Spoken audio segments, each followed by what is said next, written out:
En esta segunda parte del seminario voy a dejar con ustedes al doctor Samuel Vergara Hernández. Samuel Vergara es abogado, licenciado en Ciencias Jurídicas y Sociales de la Universidad de Concepción, magíster en Planificación y Gestión Tributaria de la Universidad de Santiago de Chile, tiene una maestría en Derecho Procesal y doctor en Derecho de la Universidad Nacional de Rosario, Argentina, es doctorado en Economía de Empresas por la Universidad de Calle, España, tiene un postítulo de Legislación Tributaria, un diplomado en Reforma Procesal Penal y docente en Planificación Tributaria en la Universidad de Chile, así también en la Universidad de Santiago de Chile, en la Universidad del Biobío y en nuestra Universidad del Bello. Ha sido autor de diversos libros relacionados con la planificación tributaria. Además es abogado con más de 25 años en el ejercicio profesional y 15 años de experiencia exclusivamente en planificación tributaria patrimonial, de herencias, empresarial y reorganizaciones empresariales. Dejo con ustedes al doctor Samuel Vergara Hernández.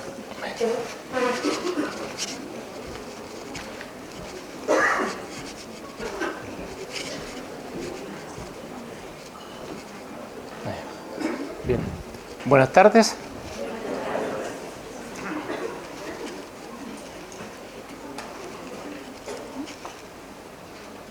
Antes que nada, para los que ¿cierto? No tengan que tomar apuntes ni esforzarse ahí tenemos una página tributaria, sistema tributario que creamos especialmente para difundir la reforma tributaria y los problemas que se van a generar o se están generando con esta reforma. Sistema tributario.cl. Ustedes pueden encontrar esta presentación, otras que hemos hecho, apuntes, así que de manera que para que no tomen nota. Bueno, igual si quieren tomar. Empezamos. Vamos a subdividir la presentación en dos partes. Una relativa al análisis comparativo de los regímenes tributarios que van a regir en el año 2017, a contar del año 2017, por una parte. Y por otro lado, vamos a analizar los factores para elegir el mejor régimen tributario para el contribuyente. Espero poder llegar al final, ¿cierto? Pero en todo caso, como estas presentaciones hay incluso un video que lo más probable es que hoy día hagamos otro video, de manera que de todas formas ahí ustedes podrían seguir viendo esto. Yo prefiero que si hay preguntas las formulen inmediatamente. Bueno, si ustedes lo estiman conveniente, pertinente. Desde el momento del principio. Antes que nada, vamos a dar un concepto de régimen de renta atribuida y de régimen de integración parcial o parcialmente integrado. En primer lugar, renta atribuida, régimen de renta atribuida. En este régimen hay que tener en cuenta que la empresa tributa con un impuesto, ¿cierto? Una tasa, impuesto de primera categoría, que se aplica sobre la renta líquida imponible de 25%. Y los dueños de las empresas, en el mismo ejercicio, tributan con los impuestos finales, llámese impuesto global complementario o impuesto adicional. Pero, al contrario de lo que nosotros sabíamos, estos dueños de empresas no tributan por renta devengada o percibida, sino tributan por renta atribuida, es decir, por una ficción legal de renta. Porque obviamente no hay realmente un incremento de patrimonio, no hay renta, es una ficción legal de renta. Este régimen de renta atribuida ya existía en nuestro ordenamiento jurídico con anterioridad. En el caso de contribuyentes que determinaban renta efectiva según contabilidad simplificada y de aquellos que estaban acogidos al régimen de renta presunta. Pero claro, era una opción que tenía el contribuyente de acogerse a esos regímenes. De manera que no era ningún perjuicio, era una opción que tenía, el contribuyente elegía libremente.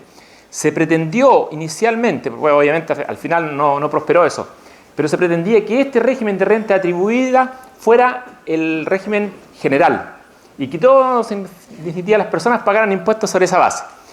Era realmente, lo que he dicho yo, una aberración, porque eso significa tributar sobre ficción. No había capacidad contributiva. Entonces, bueno, eso obviamente no prosperó y ahora se pretende este régimen dejarlo como supletorio, por decirlo, o restringirlo de tal modo que quede seguramente un régimen para los pequeños, para las empresas individuales de responsabilidad limitada, sociedades de personas, etc. Es decir, a aquellos a los cuales se le va a imponer por defecto. Esa es la reforma de la reforma. No sabemos, obviamente, cómo va a resultar esto, pero la reforma que se pretende hacer, la nueva reforma que se pretende hacer, no va a implicar, según el ministro de Hacienda, una baja en la carga impositiva. Todo lo contrario. Va a implicar, a mi juicio, una disminución de las opciones legales que tienen los contribuyentes. Es decir, si la reforma es mala, ¿cierto?, va a empeorar. Porque si el contribuyente, supongamos, tenemos dos regímenes para elegir, después va a quedar la elección prácticamente muy reducida. Hay contribuyentes que no van a poder elegir el régimen de renta atribuida cuando a lo mejor les conviene. Es mejor que quede así antes que hacer una reforma que no va a producir ningún beneficio. Y eso está visto porque generalmente cuando se hace esta reforma nunca se escucha a las personas que saben. Se escucha a cualquier persona, pero nunca a los que saben. Y que han hecho estudios sobre la materia o que por lo menos de un modo serio quieren enfrentar los problemas, tal como lo dijo el decano con anterioridad, ¿no? Porque falta un poco de responsabilidad en materia. Acuérdense que en el Congreso, en la Cámara de Diputados, prácticamente no se discutió la reforma, entonces ningún aporte. Bueno, en este régimen de renta atribuida, la única forma que pueda existir como tal es que el contribuyente elija este régimen. De lo contrario sería inconstitucional, porque se estaría haciendo el de tributar sin capacidad contributiva por la vía de una ficción legal. Vamos a pasar ahora al régimen de integración parcial o parcialmente integrado u otros nombres que se les dan también en la circular 67, la reciente del año 2015. En este régimen, al contrario de lo que sucede en el régimen de renta atribuida, los dueños de las empresas pagan sobre la base de retiros principalmente por regla general, porque no solo se tributa sobre los retiros, también se tributa sobre la renta atribuida por otras empresas, pero la regla general es que los dueños de las empresas aquí tributen sobre retiros. Y el impuesto de primera categoría en este régimen es de 27%, al contrario de lo que sucede en el régimen de renta atribuida. Entonces hay un diferencial de 2%. Este régimen es, obviamente, para algunos contribuyentes, el mejor régimen, sin duda. Particularmente a los grandes contribuyentes, todos aquellos que puedan reinvertir sus utilidades. Pero no para todos, sino que para algunos contribuyentes. Habrá, en consecuencia, que calcular, habrá que determinar, analizando los distintos factores que vamos a analizar más adelante, para decidir, en definitiva, cuál es el régimen que le conviene al contribuyente. A priori, no se puede saber. La única forma de determinar es haciendo cálculos complejos. Es más, yo creo que el único caso en que uno podría elegir el régimen es cuando la persona retira toda la renta. Ahí es claro que le conviene el régimen de renta atribuida. Y a lo mejor en un caso extremo podría ser cuando el contribuyente no retira nada. Pero en realidad no es tan cierto que convenga el régimen de renta atribuida, porque a lo mejor en ese caso igualmente conviene el régimen de parcialmente integrado. Porque a lo mejor también en ese caso cuando nada se retira, cuando todo se deja reinvertido en la empresa, es probable que también sea mejor el régimen de renta atribuida. Entonces, lo que podemos a priori decir es que no se puede, de un modo, sin hacer cálculos, no se puede decidir. Hay que hacer cálculos. Igual por la cantidad de tiempo que tenemos, vamos a andar rápido, porque como les decía, afortunadamente hay video y hay información en la página, así que... Bueno, opción para elegir el régimen impositivo. Es conveniente que el contribuyente elija un régimen impositivo de los dos que estamos mencionando. De lo contrario, si no elige, se impone por defecto al contribuyente, por ejemplo, a los pequeños, por decir, vamos a generalizar. A los más pequeños se le impone el régimen de renta atribuida, a los grandes se le impone el régimen de integración parcial o parcialmente integrado. Para resumir. Por ejemplo, a las empresas individuales de responsabilidad limitada, a la sociedad de personas, integradas por personas naturales y por personas residentes en Chile, En general se les impone el régimen de renta atribuida y a los otros contribuyentes el régimen parcialmente integrado. En general a todos los demás que no tengan esta calidad. ¿Qué hay que tener en cuenta? Dos cosas. La oportunidad en que se debe hacer esta elección y las formalidades que se deben cumplir para poder acogerse a alguno de estos regímenes, ¿cierto? En cuanto a la oportunidad, por regla general, esto va a ocurrir el próximo año, desde el 1 de junio del año 2016 hasta el 31 de diciembre del mismo año. Esa es la oportunidad para elegir, ¿cierto?, cuál es el régimen que va a regir por 5 años al contribuyente, al cual va a tener que someterse por 5 años, que es el periodo mínimo durante el cual va a tener que estar sometido a un régimen determinado. Y lo otro que hay que ver son las formalidades que hay que cumplir para poder acogerse a este régimen tributario, que son bastante complejas, diría yo, porque suponen un acuerdo de todos los dueños de las empresas, o sea, de la empresa y de los dueños de las empresas, incluido, por supuesto, el representante legal de la empresa. De manera que, si por cualquier razón la elección no se hace con las formalidades que indica la ley, no va a operar y en consecuencia se va a imponer por defecto un régimen impositivo que a lo mejor no es el que le conviene al contribuyente. Bueno, la razón que ustedes estén acá hoy día es importante para todos porque ustedes sí van a saber elegir, o por lo menos van a ver claro, ¿cierto? Hay personas que no van a tener esa oportunidad de decidir, o por lo menos tener elementos de juicio para decidir en un momento determinado cuál es el mejor régimen o cuál es el régimen que deberían elegir. El periodo mínimo, como lo señalaba, para mantenerse en el régimen es de 5 años.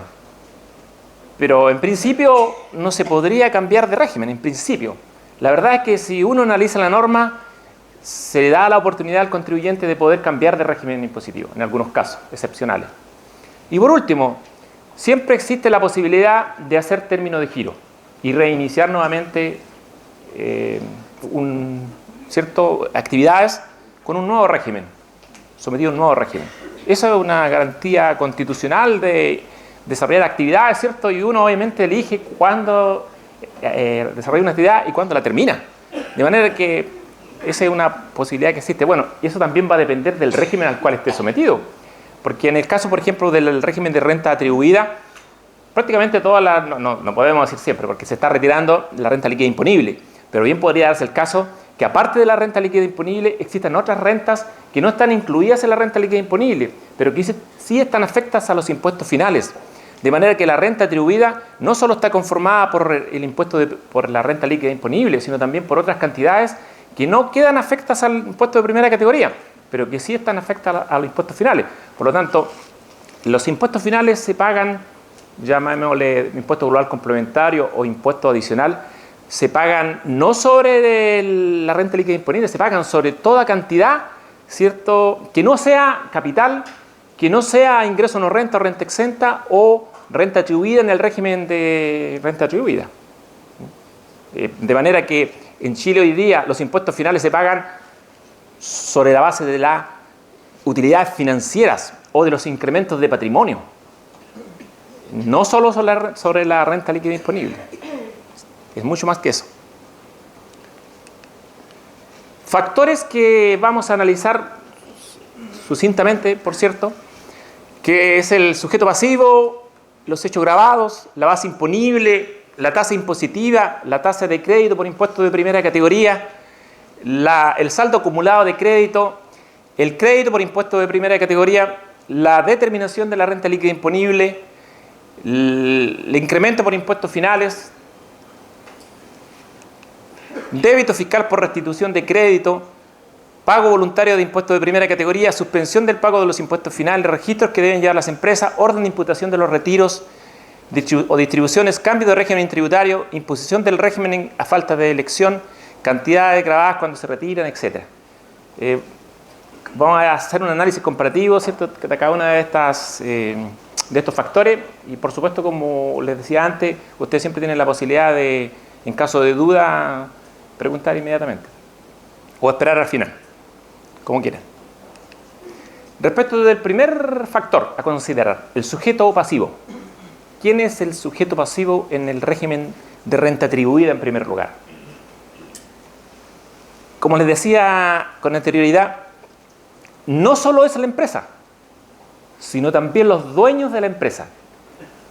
Porque este régimen tienen que elegirlo la empresa y sus dueños. Eso es ¿por qué? Bueno, principalmente porque es una opción que implica pagar impuestos, como les decía, sobre una ficción legal. No hay aquí renta percibida ni renta devengada. Se le atribuye una renta que no es propia.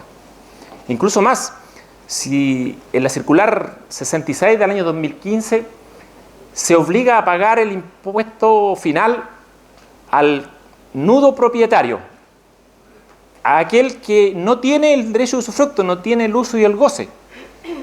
Yo sostenía días atrás que eso es inconstitucional, porque obviamente el nudo propietario, cualquier abogado sabe que no tiene ningún derecho. Entonces, ¿cómo va a pagar impuestos si no tiene de dónde pagarlo? No tiene recursos para pagarlo.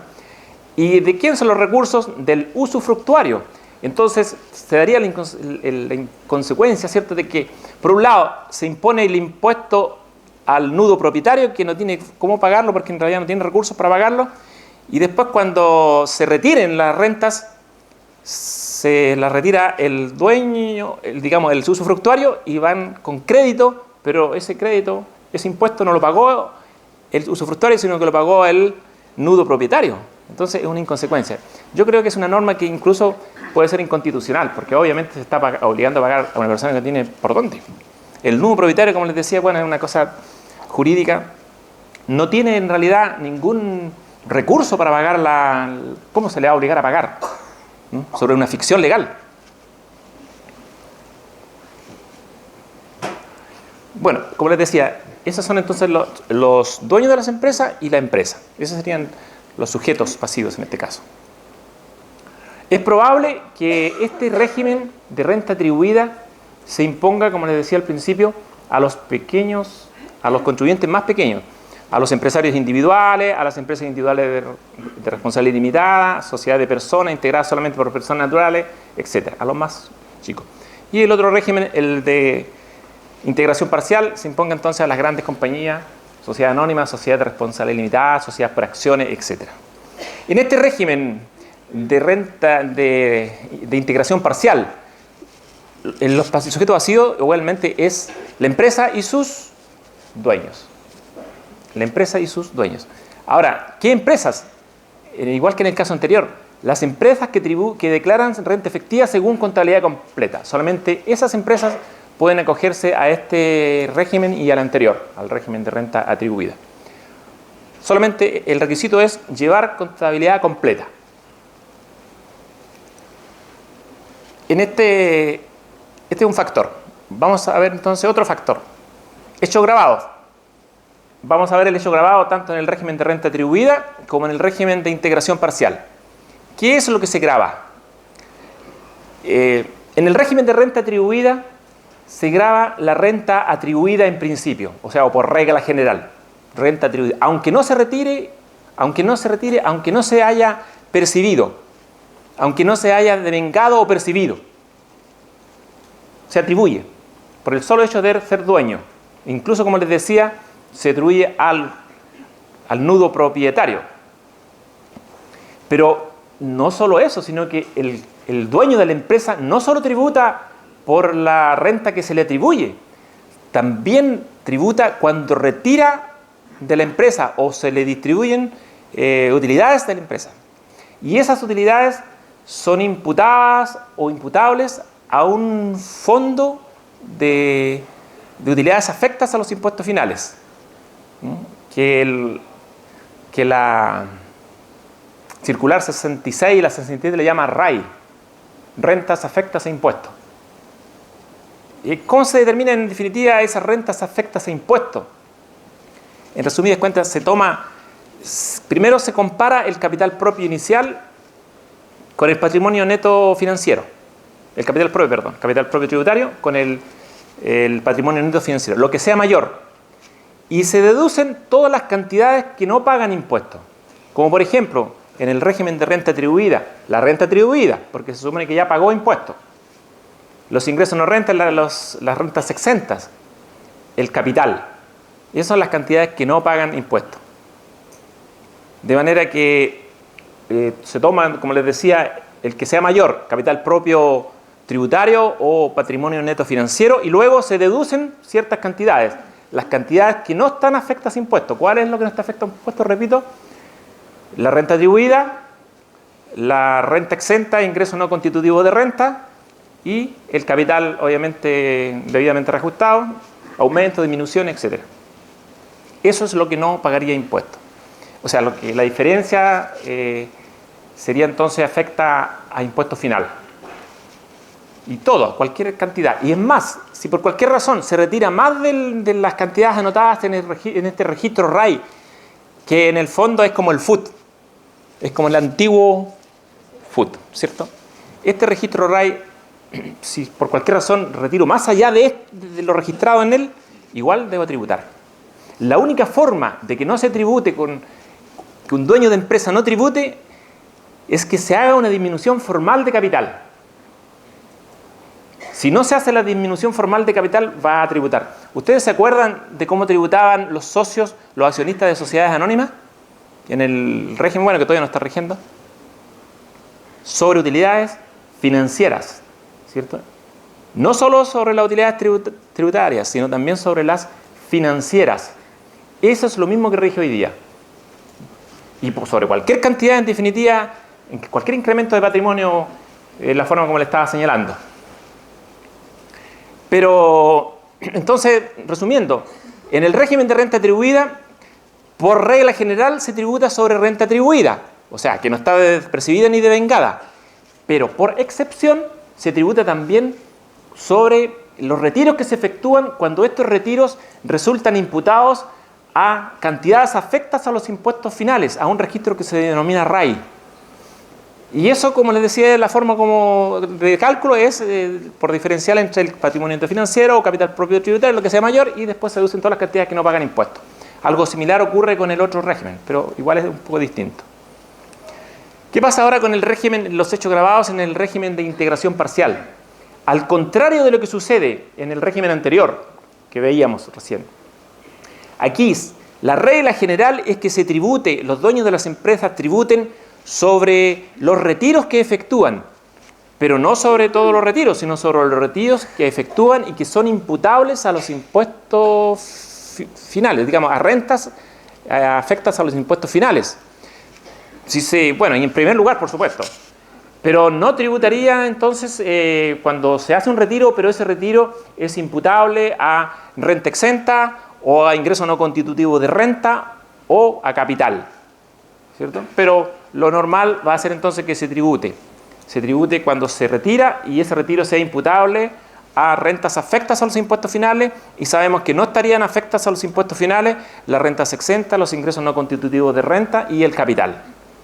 Eso es lo único que no está. Pero no termina ahí este cuento, porque de todas formas, además de los retiros, ¿cierto? Se tributa también por renta atribuida, porque la sociedad acogida al régimen de integración parcial podría formar parte o ser socia de otra sociedad que esté acogida, por ejemplo, al régimen de renta atribuida. Y la sociedad le puede atribuir ciertas rentas que en definitiva van a atribuirse directamente a los socios de la sociedad acogida al régimen de integración parcial. Así que al final va a ser la renta atribuida, siempre llega a la persona natural o al contribuyente final. No queda nunca en el camino, nunca se registra en el camino. Siempre va a llegar a pagarse impuesto por esa renta atribuida en el mismo ejercicio. ¿Y quiénes pagarán? Los dueños de las empresas. Siempre, nunca puede quedar sin tributar una renta atribuida.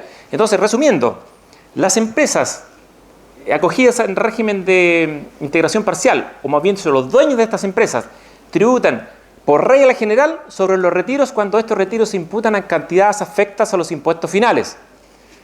Pero además también tributan los dueños de estas empresas cuando reciben rentas, se le atribuyen rentas por la sociedad, ¿cierto?, de la cual forman parte, que a su vez ésta ha recibido de otra sociedad acogida al régimen de renta atribuida. Entonces se dan las dos condiciones. En ambos casos se tributa sobre retiros. La diferencia está en que en el régimen de integración parcial el tributar sobre base de retiros imputables a los impuestos finales constituye la regla general. En cambio, en el régimen de renta atribuida es la excepción. Y así, a la inversa. Base imponible de impuestos. Es importante señalar, ¿cierto? Ya lo hemos dicho, que a nivel de empresa, en el régimen de renta atribuida, se tributa solo por la renta líquida imponible, nada más que por la renta líquida imponible. Pero a nivel de dueños de empresa, no solo se tributa por la renta atribuida, la renta atribuida no solo está conformada por la renta líquida imponible, es la renta líquida imponible y otras cantidades que, si bien es cierto, no están afectas al impuesto de primera categoría, sí están afectas a los impuestos finales. Entonces, no solo por la primera categoría, en el registro de rentas atribuidas propias, el registro de la letra A que se llama, en ese registro vamos a encontrar dos tipos de rentas: renta líquida imponible y otro tipo de rentas que no estaban comprendidas en la renta líquida imponible, pero que sí deben anotarse ahí porque quedan afectas a los impuestos finales.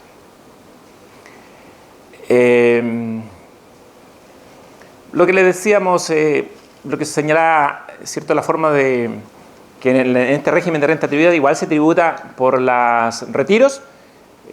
Pero el retiro, suponiendo que tengamos un retiro en un régimen de renta atribuida, determinamos una renta líquida imponible de 100 millones o 100.000 millones, como ustedes quieran. Y el dueño de la empresa, pensemos en una persona natural, un empresario individual, retira el 100% de la renta líquida imponible. ¿Cierto? Retira los 100 millones. ¿Me van siguiendo, cierto? Retiró los 100 millones en el régimen de renta atribuida. Esos 100 millones tiene que declararlos o no declararlos según a dónde se imputen. O sea, hay que hacer un análisis del retiro y la primera imputación que se hace es a la renta atribuida, aquella renta que pagó impuestos. De manera que si retira los mismos 100 millones que por los cuales pagó impuestos de primera categoría, entonces ahora no va a tributar con el impuesto global complementario porque ya tributó antes por eso. Piensen que en un año se determina una renta líquida imponible de 100, pero el contribuyente dueño la retiró en el próximo año. En el primer año pagó impuestos. El segundo año, cuando la retira, no paga porque ella está retirando la misma cantidad. Pero si por cualquier razón retira más de la renta líquida imponible, por ejemplo, retira utilidades financieras, o retira cantidades que no estaban incluidas en la renta líquida imponible, pero que sí estaban afectadas a los impuestos finales, va a pagar impuestos. Bueno, no va a pagar impuestos si retira y esos retiros se imputan a rentas exentas o a ingresos no constitutivos de renta, o cuando, como les decía, cuando se hace una disminución formal de capital. De manera que del análisis que uno realice, si se da cuenta que por cualquier razón ya está llevándose, no hay rentas atribuidas, cierto, obviamente que no hay rentas afectas, renta exenta, ingreso no renta, no hay rentas afectas a los impuestos finales, se estaría llevando capital. Pero para que no tribute ese capital, debería estratégicamente disminuirse el capital formalmente. No basta decir, no, estoy retirando capital, o estoy disminuyendo. No, tiene que ser formal, disminución formal de capital. De manera que aquí los contadores van a tener que tener mucho cuidado, porque si llega una situación en que no hay renta atribuida, porque ya se retiró, no hay renta exenta, no hay nada, al final te está llevando capital. La única forma entonces de que no tribute por ese capital es que se haga una disminución formal de acuerdo con la ley. Régimen de integración parcial, base imponible, ¿cierto? Bueno, a nivel de impuestos de primera categoría, todos sabemos es lo mismo, se paga sobre la base, ¿cierto?, en este caso 27%, como sabemos, y a nivel de dueño de empresa se va a pagar el impuesto global complementario o el impuesto adicional sobre la base de retiros por regla general. Retiros que son imputables a los impuestos finales o que por cualquier razón no se puedan imputar a ninguno de los registros que la ley señala. O imputables, por ejemplo, a utilidades financieras solamente. Siempre se va a pagar impuesto. Y la forma de determinarlo es muy semejante a cómo se determina en el régimen de renta atribuida. Porque en el régimen parcialmente integrado, claro, no existe renta atribuida. Por lo tanto, tomamos el capital propio tributario, el capital propio tributario, ¿cierto? El capital propio, lo comparamos con el patrimonio neto financiero, determinamos cuál de los dos es mayor. Siempre consideramos el mayor. Y después, ¿qué deducimos? Deducimos las rentas exentas y los ingresos no constitutivos de renta. REX, es el registro REX, que le llama la circular. Y después deducimos el capital pagado, efectivamente. Y todo lo que, ¿cierto? Toda la diferencia significa rentas afectas a los impuestos finales. No sé si me explico, ¿cierto? Es más fácil, porque aquí no hay renta atribuida, eso es lo que faltaría. Nos falta la renta atribuida, pero al final es lo mismo, ¿no? Se paga sobre todas las cantidades que no sean renta exenta, ingreso no renta y capital. Vuelvo a decir lo mismo, si al final, para que no quede afecto al capital, habría que hacer una disminución formal. Por excepción, sí, por supuesto. Si se va a tributar sobre el valor del capital financiero, entonces estaría también retirando o tributando sobre los saldos de FUT que hubieran quedado anteriormente, porque se van a dar por tributables, porque van a formar parte del capital financiero porque están dentro de la empresa. No, porque ese es un orden que lo vamos a ver más adelante, ¿cierto? Entonces la ley señala un orden en que se hacen los retiros, o sea, en que se hacen las imputaciones. Y uno de los órdenes es el FUT. De manera que no sería... Obviamente que para determinar la tributación se considera todo, ¿cierto? Todo. Y se hacen deducciones. Por ejemplo, cuando yo determino el capital propio tributario o el patrimonio neto financiero, el que sea mayor, y después tengo que hacer ciertas deducciones, ciertos agregados y ciertas deducciones. Yo le simplifiqué, pero obviamente cuando hay FUT y cuando hay retiros en exceso, o cuando hay retiros que no se imputaron en el mismo ejercicio, lo vamos a explicar, una de las cantidades que se deduce para esos efectos es el FUT, el FUN y el FUR, que es un nuevo registro que se crea ahora, que existe, va a existir en este año, 2015 y 2016, que corresponde a las utilidades reinvertidas. Cuando esto ocurre cuando se retira de una empresa, ¿cierto?, para comprar derechos sociales o acciones de otra empresa. Es la misma situación que ocurría cuando se retiraba, se hacía un retiro para reinvertir, pero se compraban acciones de primera emisión de una sociedad anónima. Ahora, es la misma situación cuando yo retiro e invierto en una sociedad de personas. En otras palabras, el único caso en que procedería el retiro con reinversión, ¿cierto?, y con traspaso de FUT, es cuando con un empresario individual retira y reinvierte en su empresa individual.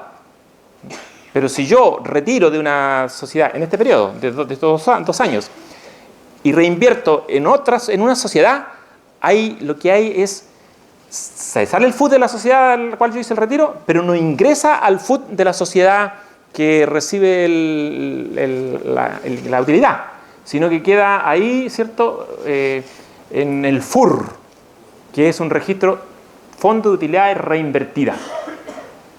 Y esa utilidad obviamente que tributan cuando por cualquier razón se hace una disminución de capital o cuando se enajenan los derechos o las acciones, ¿cierto?, y no se vuelve a reinvertir.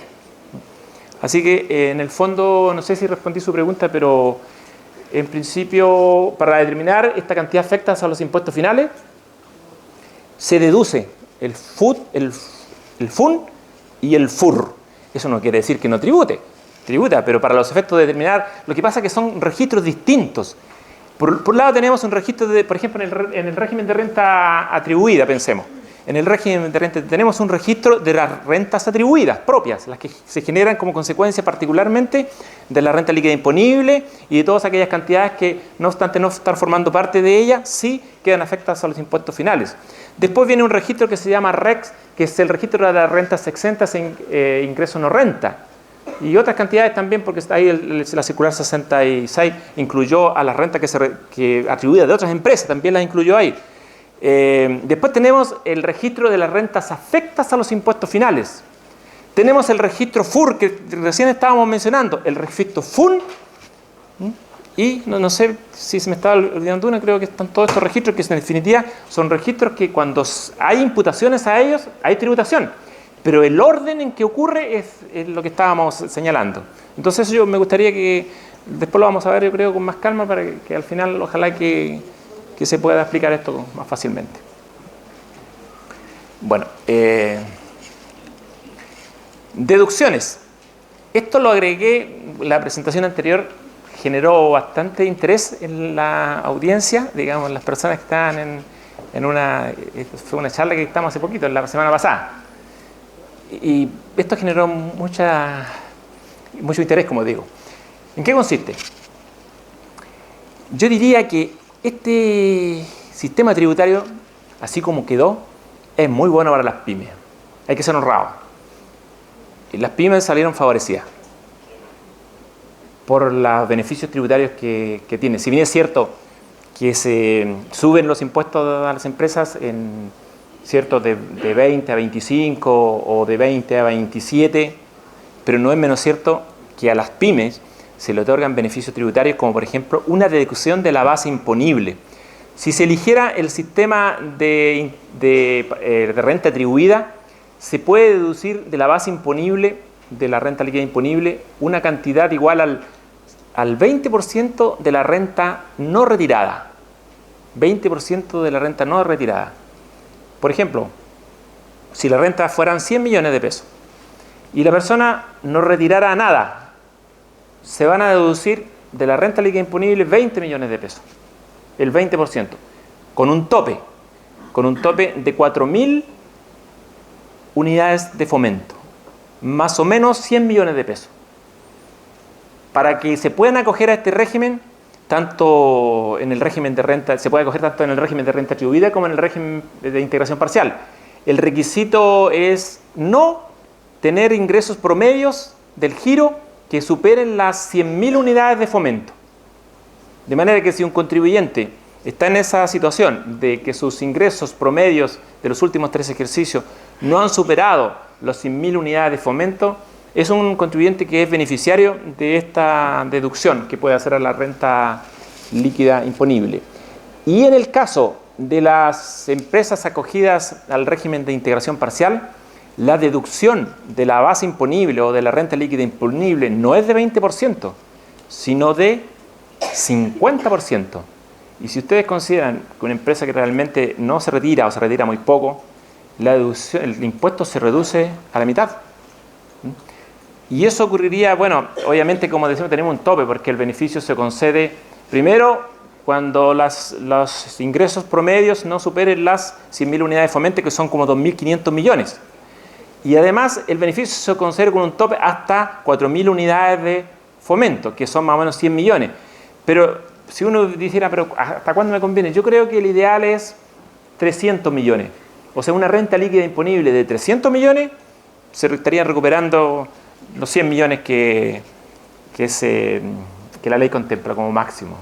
Por eso digo que las empresas en esa parte salieron beneficiadas. Malo respecto del aumento de las tasas, porque igualmente yo no creo que haya sido lo correcto, ¿no? Yo pienso que fue muy brusca la reforma y eso fue lo que hoy día se está sintiendo en la economía, porque la gente no tiene confianza en las autoridades, porque realmente fue muy sobre pretexto de recaudar, se hizo una reforma que no tuvo en consideración el sistema tributario que teníamos, que era bueno. Había que corregirlo, por supuesto, había que eliminar los abusos, había que evitar la evasión tributaria, la ilusión, pero aparte de eso el sistema funcionaba. Porque muchos decían que el FUT, y se hablaba del FUT. A mí me tocó hacer clase, dictar una charla a la dirección regional ahí de Temuco, y yo les preguntaba a los funcionarios, abogados, prácticamente como 200 personas, incluido el director regional, y yo les dije, ¿ustedes alguna vez han fiscalizado el FUT? Y dijeron al unísono, nunca. Entonces, ¿cómo se puede decir que hay evasión por la vía del FUT si nunca lo han fiscalizado? Entonces, se hicieron esta reforma sobre la base de opiniones, no de hechos. Y además existen vías de fiscalizarlo. y podría haberse fiscalizado y efectivamente se podría haber recaudado por muchas otras vías. Bueno, gradualmente se podría haber hecho las cosas, haber elegido realmente dónde poner los impuestos en realidad al consumo y no a la inversión. Bueno, pero ese es otro punto. No sé si usted quería, parece, decir algo, ¿no? ¿Sí? Mire, yo estaba pensando como contadora Sí. general. ¿Quiénes son los que llevamos empresas que tengan ese tipo de utilidades de ciertos millones? Claro. Si lo vemos a nivel nacional. Ujú. O sea, si usted me dice, ellos tienen, superan eso, tienen la atribución de poder tener un crédito, o sea, de tener una recuperación del 20%. No, los que no superan. Los que no superan. Claro. Ok, los que no superan. Pero, ¿quiénes son? O sea, a nivel nacional. No, todos los que no superan, por eso le digo, o sea, en el fondo está para los chicos. Esto no es para los grandes, no sé, usted a lo mejor no me entendió, pero, Ya, ok, pero ya. esto no es para los grandes, esto es para los chicos. Estaba pensando si era para los grandes. No, los grandes no tienen ese beneficio. Por ejemplo, los que tienen... Las pymes tienen entonces. ¿Ah? Porque las pymes van a tener, o sea, todos vamos a tener que pagar el 27% sobre los que tengamos empresas, ¿cierto? O sea, del 20 al 27. Claro, es gravísimo, por eso es que es malo. Pero por otro lado, se rebaja la carga impositiva. Si usted tiene la posibilidad, por ejemplo, igual no, esto hay que analizarlo en cada caso, pero si tiene la posibilidad de, a lo mejor vive de otra renta, una pensión, un trabajo cierto remunerado como dependiente, y tiene su pequeña empresa, a lo mejor no retira de la empresa. Y en consecuencia, la carga impositiva por el hecho de no retirar, y a lo mejor usted tiene una renta líquida de 100 millones, se reduce a la mitad el impuesto. O sea, no estaría pagando 27%, estaría pagando la mitad. Pero ojo, que no todos tienen, porque hablemos la verdad. Sí. Todas las pymes en este tiempo son las que están dando el trabajo allí, los ingresos Claro. allí, Sí. ¿cierto? Y obvio que los socios o la empresa que sea una persona natural va a querer retirar sus utilidades porque de eso ellos viven. No, por supuesto, sí. Entonces dígame, ¿quién en este momento está Claro. dando dinero para Claro. invertir en otros sistemas? No, O sea, por eso... hablemos la verdad. No, sí se lo entiendo. Pero para eso, cuando... O si existe, No, cuando en esa hipótesis que usted señala... el porcentaje que existe, no voy a creer realmente que era responsable. No, sí, lo que le estoy diciendo es que las pymes salieron favorecidas porque tienen más beneficios que antes. Pero fíjese, esa pyme que usted dice que retira todo, ¿cierto? Y generalmente tienen todos los socios de la empresa. Lo más probable es que no pague impuestos. ¿Por qué? Porque si se distribuye la carga impositiva entre todos los dueños de las empresas, lo más probable es que queden exentas o que queden pagando en la tasa marginal del 4% o del 8%. Entonces le van a devolver todo el impuesto pagado a nivel de primera categoría, 25%. Yo no puedo dar receta porque obviamente no es la idea esa. Lo que estoy diciendo es que igualmente hay beneficios tributarios importantes que hay que aprovechar. O sea, no es tan mala como se piensa. Era mala así cuando ingresó el proyecto inicial que se presentó, ¿cierto? Antes del protocolo de acuerdo. Eso era pésimo. Y después se modificó y obviamente quedó, yo diría, no buena, porque lo ideal sería tener a lo mejor una tasa del 20%. O a lo mejor llegar gradualmente, cuando hubiésemos estado en un estado de desarrollo similar al que siempre nos comparamos con los países de la OCDE, a llegar a un 28% o a un 30%, pero no en este momento. No estamos preparados, no somos países desarrollados, entonces nos estamos autolimitando. Ahora, respecto de las pequeñas empresas, hay bastantes posibilidades. Otra forma que también obviamente no es objeto de esta charla es el régimen simplificado del 14 ter. Porque ahora ese régimen, yo incluso cuando hacíamos estas charlas antes de que se dictara la ley, decíamos que el régimen de 14 ter no servía para nada, así, con todas sus letras. Y ahora no podemos decir lo mismo, porque hoy día el régimen del artículo 14 ter, letra A, ¿cierto? Que establece un régimen simplificado para los pequeños contribuyentes, ese régimen puede ser útil a algunos contribuyentes, conveniente, porque se tributa sobre base de flujo de efectivo operacional. Entonces, no estamos hablando aquí, a lo mejor conviene, pero hay que hacer un análisis de cada caso. Y además tienen esta posibilidad las pequeñas empresas de a lo mejor poder reducir el impuesto, ¿cierto?, un 50%. Usted dice, bueno, eso habrá que verlo en cada caso, no podemos generalizar. Yo no estoy diciendo que esta reforma sea buena, ni mucho menos, lo que estoy diciendo es que hay herramientas y que la pyme ahora tiene más opciones. Ahora, se quiere limitar la posibilidad de de elegir la renta atribuida a ciertos contribuyentes. Yo creo que eso no es bueno. No es bueno limitarlo. Mientras más opciones el contribuyente tiene, es mejor. Bueno, hay un ejercicio que pueden haber muchos otros, yo le estaba explicando que... ¿Sí? Yo tengo una consulta. A ver. Sí. Por ejemplo, si yo soy socia de una pyme y mi empresa, y tengo 50%, y mi empresa genera utilidades anuales, por ejemplo, de 100 millones de pesos. ¿Ya? Como yo voy a tener el régimen de la renta atribuida, yo voy a subir mi tramo de impuesto al 40%, voy a tener que pagar impuestos por el 40%, ¿o no? Cuando, con 100 millones, Sí. ¿cierto? Claro, ¿Sí? claro. O sea, automáticamente yo voy a subir los regímenes tributarios. Claro. Efectivamente, tiene la posibilidad de usar, si no retira, por supuesto, la renta, podría acogerse a este beneficio. Eso va a depender de cuánta renta retire. Y eventualmente, tiene un 20%. Si se acoge al régimen de integración parcial, podría tener un 50%. Por eso que hay que hacer un cálculo en cada caso. No se pueden dar recetas. A priori yo no puedo decir, mire, este régimen le conviene o este régimen no le conviene. En cada caso hay que evaluar. Y la evaluación tiene que hacerse mediante cálculos desgraciadamente tributarios complejos. Nosotros participamos, prácticamente yo hice un simulador para determinar el mejor régimen impositivo y bueno, y tengo un contrato ahí con Transtenia que ahí está parado porque todavía no se sabe, pero ya se hizo, está hecho. Con posterioridad nosotros vamos a, igual dentro del marco del contrato que yo tengo, voy igual a tratar de difundirlo lo más que pueda, para que la gente pueda tener acceso a esto mediante unas plantillas, no va a ser unas plantillas que igual van a ser un programa computacional. Excel, pero transformado a una página web. Y ahí vamos a tratar de ir poniendo las plantillas estas para que la gente vaya decidiendo. Pero, desgraciadamente, hay que calcular. No existe ninguna forma de hacer... La mera intuición no sirve. Hay que hacer los cálculos correspondientes. Entonces, no podríamos generalizar. Este ejercicio, como el otro, se basan en lo mismo. Y en la misma idea que yo le estaba diciendo. Siempre se parte de la base que tengo que deducir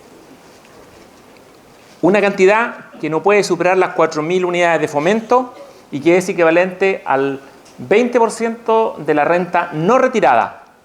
¿Cierto? Si yo retiro el 80% de la renta, entonces de la renta líquida imponible, si yo retiro 20% me va a quedar el 80%. Entonces, este 20% tendría que aplicarlo sobre el 80% de la renta líquida imponible, dependiendo del caso. ¿Sí? ¿Sí?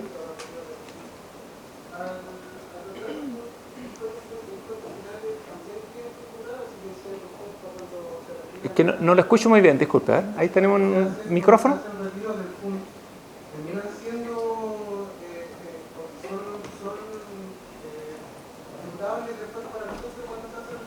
¿Del FUN? No, el FUN no tributa. No, es que el FUN se lleva para los efectos de determinar los impuestos finales. De manera que el FUN no tiene que ver con el impuesto de primera categoría. Eso ya es historia. Yo cuando retiro hay un orden de imputación que hacer, que lo vamos a ver. Vamos a verlo un poquito más adelante. ¿Cuál es ese orden de imputación? De manera que yo hago un retiro y tengo que empezar a ver ¿a qué lo voy a imputar? Hay un orden. Y si por cualquier razón llego a imputarlo al FUN, ¿cierto? FUT primero, FUN después, no tributan. Igual como hoy en día, tampoco tributan. No sé si respondí su...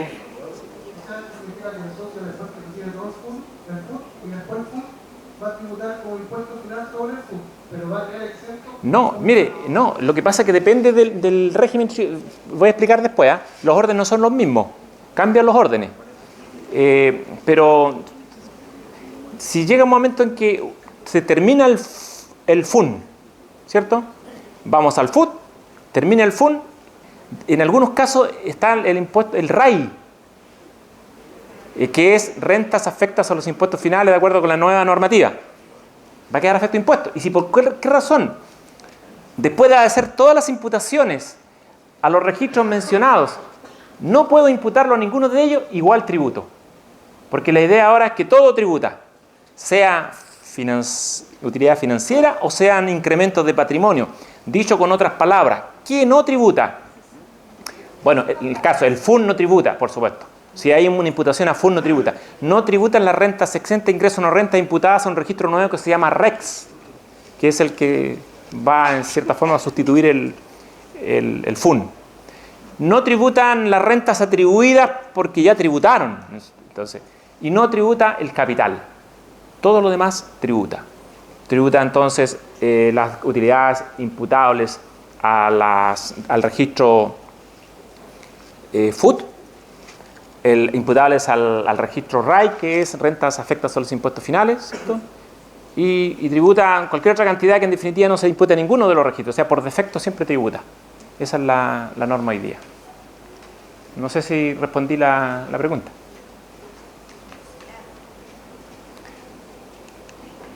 La tasa impositiva, como otro factor, acuérdense que estamos hablando de los factores para hacer la comparación entre los dos regímenes tributarios y tomar en definitiva una decisión.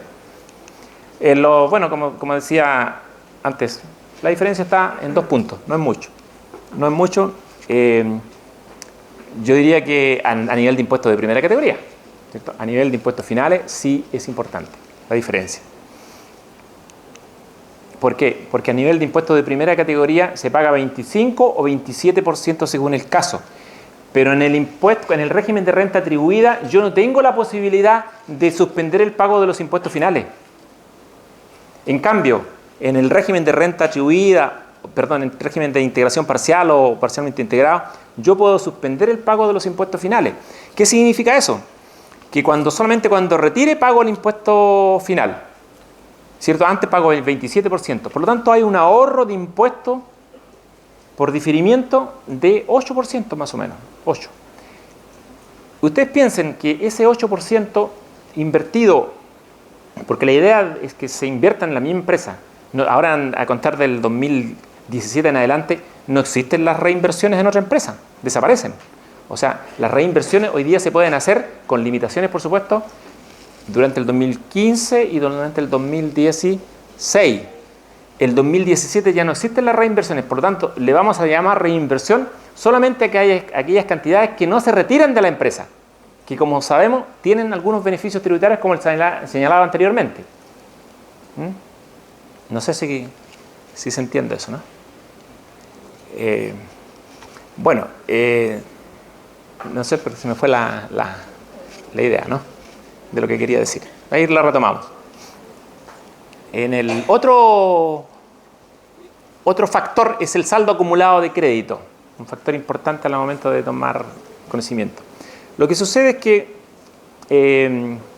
sabemos que en el régimen de renta atribuida se paga impuesto en principio por la regla general sobre la renta atribuida, pero no solo sobre la renta atribuida, sino también por excepción se paga impuesto cuando se retire la renta de la empresa. Cuando se retiren rentas que no sean imputables, por cierto, a la renta atribuida, que no sean imputables a ingresos no renta o renta exenta o que no sean imputables al capital, ¿cierto? Se va a pagar entonces en todos los demás casos se paga impuesto. Y se paga impuesto y entonces teóricamente la ley establece una forma para determinar el crédito, porque ese retiro se paga en el global complementario y se incrementa si hay crédito o no se incrementa, igual que hoy día. De manera que si hay crédito, se incrementa, si no, no se incrementa. Teóricamente, ¿cómo se determina ese crédito y ese incremento? Sobre la cantidad retirada, en el régimen de renta atribuida estamos hablando.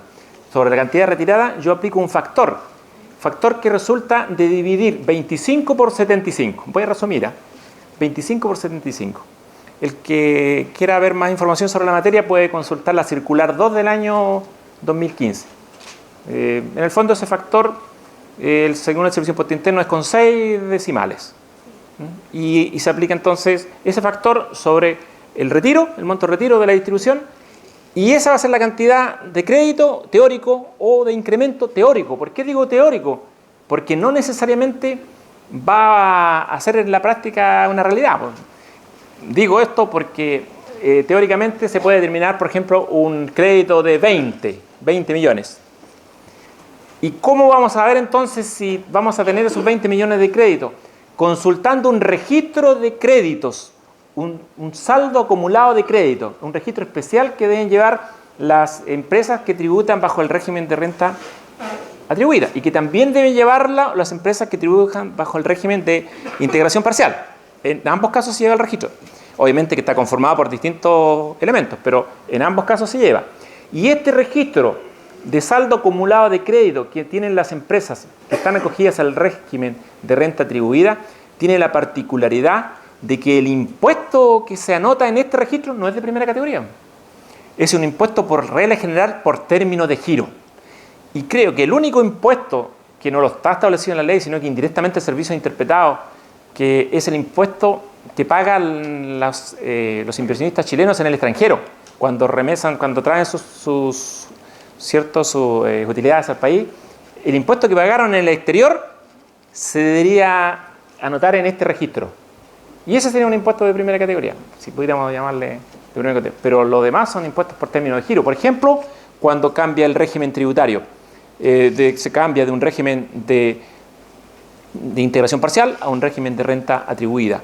Cuando hay fusión, una empresa del régimen de integración parcial es absorbida por una empresa acogida al régimen de renta atribuida. O cuando se efectúa término de giro y uno de los socios de la sociedad que pone término de giro es una sociedad acogida al régimen de renta atribuida. Y la sociedad que lo pone es una sociedad acogida al régimen de integración parcial. Y el caso que les menciona la circular, que se trata de los impuestos pagados en el exterior. De manera que este registro SAC, saldo acumulado de crédito en el régimen de renta atribuida, es un registro que por excepción va a existir. Por regla general no van a haber utilidades registradas, digamos crédito registrado en este registro. Por excepción solamente. En los casos que vimos, cambio de régimen, no todas las empresas van a cambiar régimen, no todas las empresas se fusionan, no todas las empresas ponen términos de giro, no todas las empresas tienen inversiones en el exterior. De manera que este registro SAC en el régimen de renta atribuida va a ser un registro que por excepción va a existir. En cambio, el SAC del régimen de integración parcial siempre va a existir. ¿Por qué? Porque el impuesto de primera categoría que paga la empresa con tasa 27% a contar del año 2018, perdón. Este impuesto siempre se debe anotar en este registro, SAC.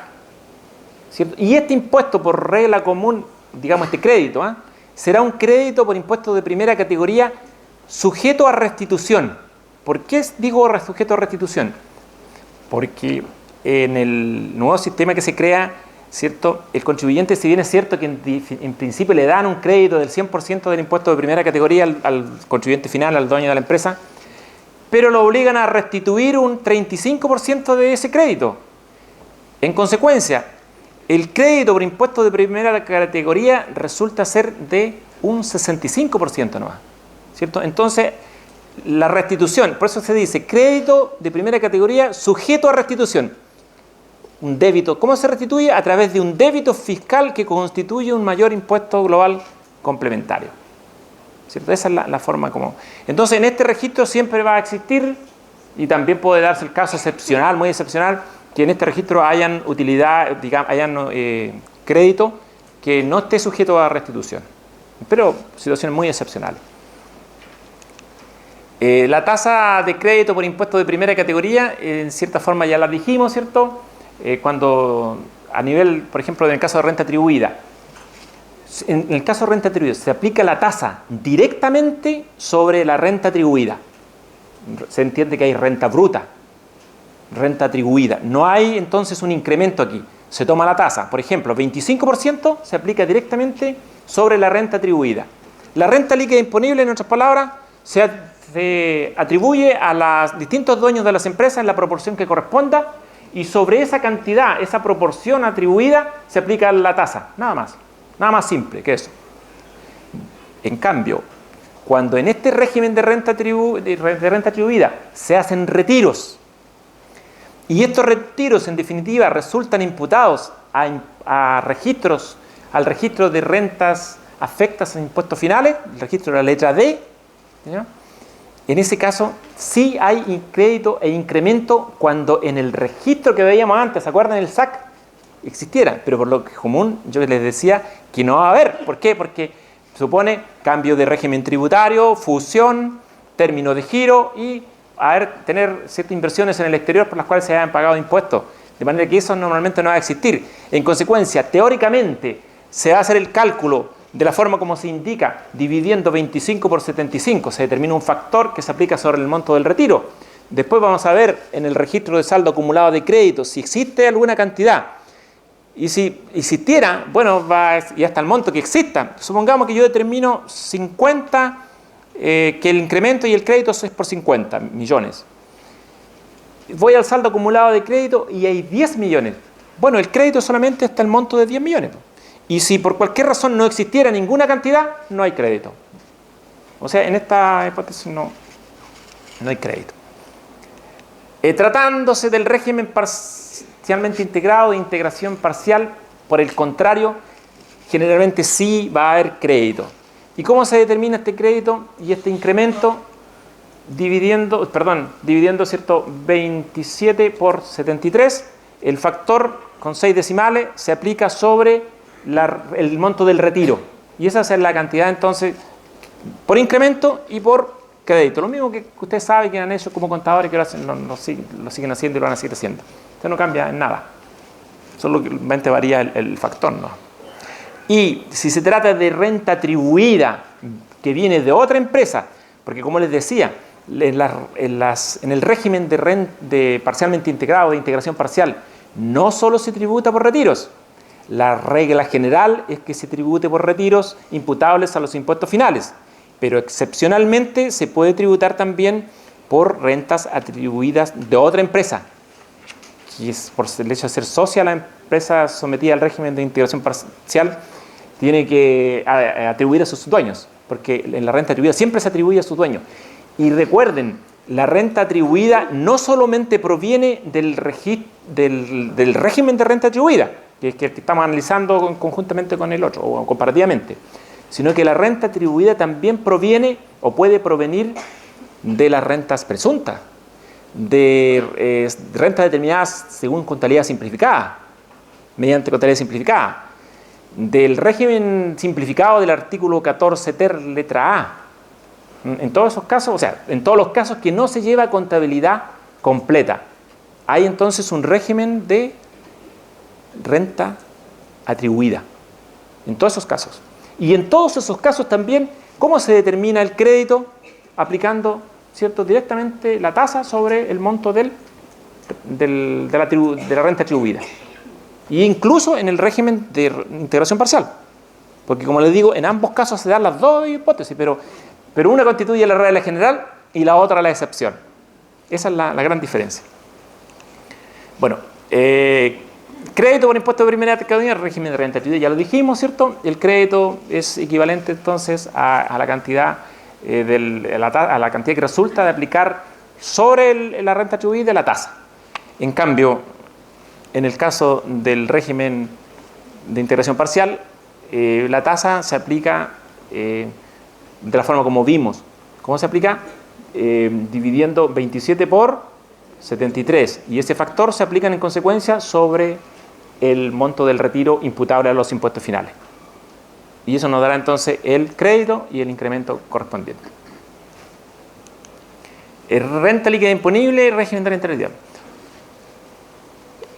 Aquí hay una situación interesante. Hay una modificación que yo creo que va a ser algo novedoso para todos los contadores que declaran impuestos, por supuesto. ¿En qué sentido? Ustedes saben que actualmente cuando una empresa invierte en otra empresa, ¿cierto?, se paga el impuesto de primera categoría en la respectiva empresa, pero nunca se pasa, esa renta nunca llega después a tributar nuevamente en el impuesto de primera categoría, ¿cierto? Y solamente se paga en impuesto de primera categoría en la empresa que generará esa renta y nada más. Nunca llegan, sin embargo, puede estar afectado a los impuestos finales, pero no se puede traspasar de una empresa a otra. Bueno, aquí se da el caso que sí. Piensen en lo siguiente. Vamos a ponernos primero en la hipótesis de un régimen de renta atribuida. Esa empresa con régimen de renta atribuida puede participar de otra empresa también con el régimen de renta atribuida. O bien puede participar en otra empresa que esté sometida al régimen de integración parcial. en estos dos casos, pero pongan atención, en estos dos pasos, cuando se hacen retiros, no renta atribuida, cuando se hacen retiros, que sean imputables a los impuestos finales, que se imputen al registro RAI o que se imputen a FUT, porque también podría ser que se imputen a FUT, ¿cierto? En estos casos, la ley obliga a incorporar el retiro en la renta líquida imponible, con incremento y con deducción del crédito del 35% cuando venga de un régimen de renta atribuida. Entonces, ¿De la empresa dónde está saliendo? claro, se incorporan, piensa usted que la empresa A retira de la B, ¿cierto? Retira de la B. Vienen 100 millones. Esos 100 millones se imputaron a los impuestos finales, al registro RAI, y vienen con un crédito. Porque pensemos que es un régimen de integración parcial, viene del régimen de integración parcial, y llega con un crédito. Se incorpora a la renta líquida imponible, ¿cierto? Se colaciona dentro de la renta líquida imponible. Se aplica el impuesto correspondiente, ¿sí? Pero se incorpora como debidamente incrementada en el crédito. Se retiramos, no sé, pues retiramos 73. Se retiramos 73 millones. Y tenemos que incrementarla y en definitiva, ¿cuánto vamos a incorporar a la renta? 100. Y después vamos a tener un crédito no del 27, sino de el 60, solamente del 65%. O sea, tendríamos que, es cierto, deducir ahí un 35%. O sea, en el fondo, el crédito no es por el 100, sino por el 65%. No sé si me explico. Se incorpora la renta líquida imponible, se le da el crédito correspondiente, pero el crédito no es por el 100%, sino que es por el 65% de ese crédito. O sea, llega con el 100%, con el 100% del crédito y después se hace una deducción. Llega como un incremento con el 100%, pero la deducción es del 65%. ¿No? Porque acuérdense que es un crédito sujeto a restitución.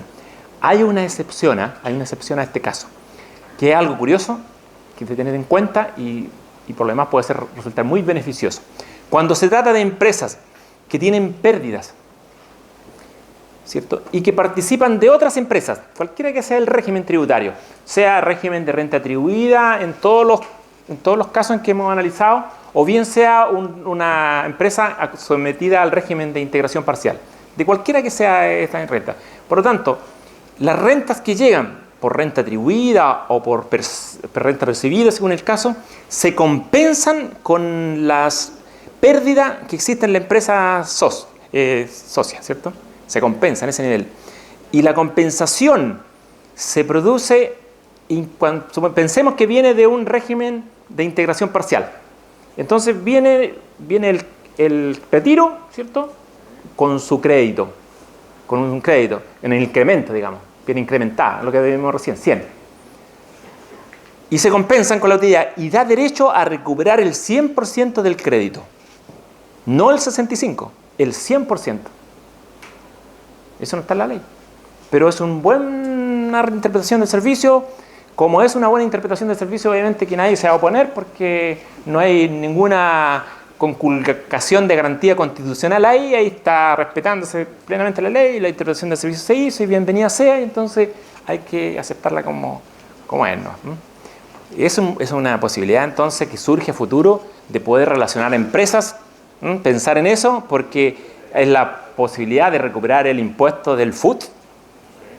Bueno, siempre va con el 85, pero ¿qué pasa cuando vienen impuestos con el nuevo régimen? Y tienen en principio con restitución, con obligación de restituir. Aquí no habría que restituir, o estaría aprovechando el 100% del crédito. Estarían devolviéndole al contribuyente el 100%, no obstante que en otras condiciones no podría conseguirlo. Y por cualquier razón, obviamente, no se produce esta compensación. Bueno, opera la regla general que esa utilidad que viene de la otra empresa va a resultar una renta líquida imponible positiva y ahí sí que tiene que deducir. Pero si resulta compensada íntegramente, nada.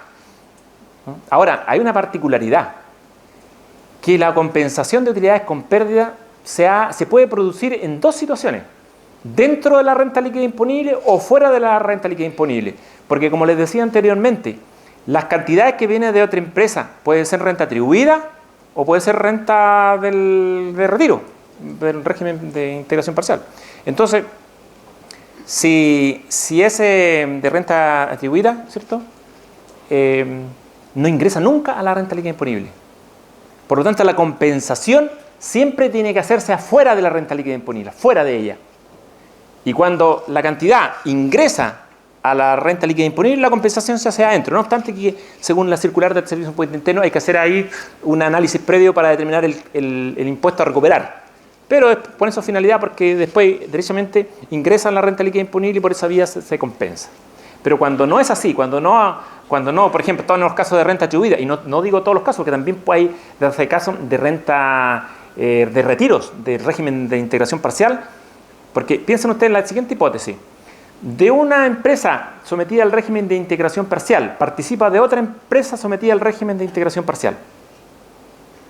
Si se hacen retiros de esa empresa, no se incorporan a la renta líquida imponible jamás.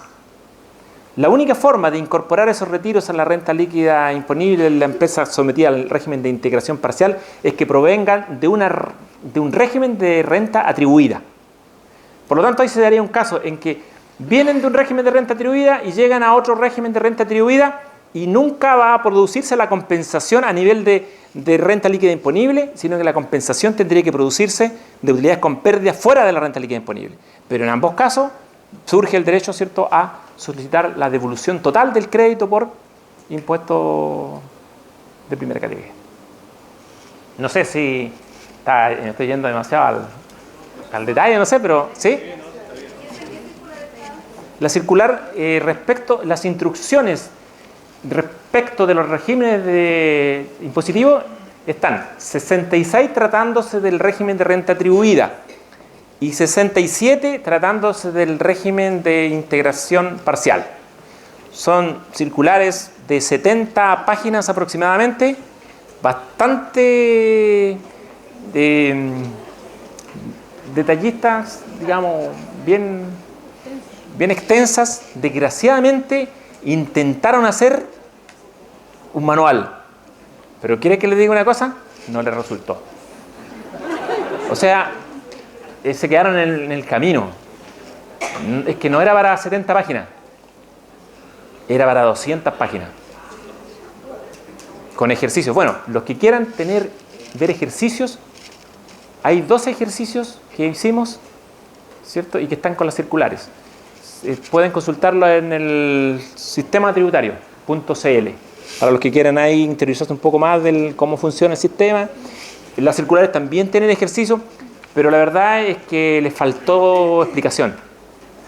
No todos van a poder entender esas circulares. De manera que ahí les faltó un poquito más de didáctica. Debió ser un poquito más explicativa. Bueno, seguramente con el tiempo van a venir los oficios, van a venir las complementaciones y todo eso, pero hasta el momento no es muy feliz. ¿Qué quiere que les diga? Pues, ojalá hubiese sido mejor, ¿no? Pero es lo que tenemos, ¿no? A ver, régimen de renta líquida, ¿cierto? Para retener la renta líquida. Bueno, estábamos explicando esto de la determinación de la renta líquida y íbamos en el régimen de renta atribuida y decíamos que para determinar la renta líquida disponible se deben incorporar todos los retiros que vengan de otra empresa, ¿cierto? Independientemente que sea del régimen de renta atribuida o del régimen de integración parcial. De estos dos regímenes pueden venir y vienen y se incorporan entonces a la renta líquida imponible, cuando son retiros imputables a los impuestos finales, porque podría darse el caso que se retire, pero sea un retiro imputable a FUN, ¿cierto? O podría imputarse renta exenta o ingreso no renta, o a capital. Entonces, solamente cuando se imputan a los impuestos finales, cuando quedan afectas a impuestos, ahí pasan por la renta líquida imponible. Esa es la verdad. Y en el otro caso, en el régimen de integración parcial, solamente, como les decía anteriormente, cuando la sociedad o la empresa acogida al régimen de integración parcial forma parte o es socia o accionista de otra sociedad que está acogida al régimen de renta atribuida, solamente en ese caso se debe considerar el retiro imputable a los impuestos finales en la renta líquida disponible de la empresa del régimen de integración parcial, solamente en ese caso. Entonces, más limitado acá, ¿cierto? Ahora, ¿dónde está esto? En el artículo, en el número 5 del artículo 33, que se agrega por la ley 20.780. Yo creo que los que son contadores van a tener que dominar esa norma, porque esa es la forma ahora de determinar la renta líquida disponible. Salvo que con la modificación, con la reforma tributaria, digan que solamente van a poder acogerse al régimen de integración parcial las personas naturales o las sociedades integradas por personas naturales. Entonces ahí a lo mejor se va a limitar bastante esa posibilidad, pero no lo sabemos, ¿cierto? Y ahí a lo mejor podría darse el caso que nunca pudiera haber una interconexión de los regímenes tributarios, que cada cual se vaya por su propio camino. Eso no lo podemos saber porque la simplificación no han dicho nada. Lo único que sabemos es que no va a haber disminución de la carga impositiva. Entonces eso a mí me preocupa porque si no hay disminución de la carga impositiva va a haber limitación de beneficio. O sea, yo lo entiendo así, va a haber aumento de carga impositiva. Porque o es uno o es otra cosa. Si hay menos opciones, hay aumento de carga impositiva. Así que, no sé, no reclamen tanto. Porque si siguen reclamando, no logramos nada. O sea, cada vez peor. A no ser que las cosas cambien de rumbo. Que realmente se tome conciencia de que esta fue una reforma muy mal hecha, muy mal pensada, que podría haberse recaudado lo mismo o más sin necesidad de llegar a estos extremos, de tener que subir la tasa impositiva 7 puntos o 5 puntos. Yo creo que eso fue nefasto. Y para hacer eso obviamente tendrían que contratar a los que saben, hacer un análisis económico del derecho, ver las consecuencias económicas que producen las decisiones jurídicas en general. ¿Qué significa eso? Tomar en consideración la equidad y la eficiencia. Y analizar todas estas normas y hacer los cálculos pertinentes. Todo esto se puede calcular. ¿Ah? Y solamente después de hacer los cálculos decir, mire, esto es lo que vamos a conseguir. Y de esta forma. Y siempre debió hacerse así, porque hoy en día muchas empresas no están invirtiendo por temor, por incertidumbre. Y eso malo. Entonces ahí estamos parados. Independientemente, sin ideología. Las ideologías no sirven para nada. Aquí lo que importa es ser práctico. Y la idea es que todos nos beneficiemos como sociedad. No algunos. Se trató de imponer aquí una ideología. Por ejemplo, el señor Horrat, siempre, no es que quiera hablar mal de él, sino que él hizo un estudio, que yo siempre lo menciono, donde explicaba que en Chile la evasión fiscal provenía de la complejidad del sistema tributario. Una de las razones por las cuales principales. Y decía que el sistema tributario chileno era complejo, particularmente por el FUT. Y bueno, y en eso tenía razón. El FUT es un registro muy complejo, pero bueno, ahora hay más registros FUT, y a lo mejor bastante más complejo, ¿no? Y que además existían muchos regímenes tributarios y beneficios, etcétera. Entonces, ¿qué es lo que proponía este señor? Eliminar todos los regímenes tributarios, eliminar el FUT, dejar un sistema parejito para todos, eficiente. ¿Eh?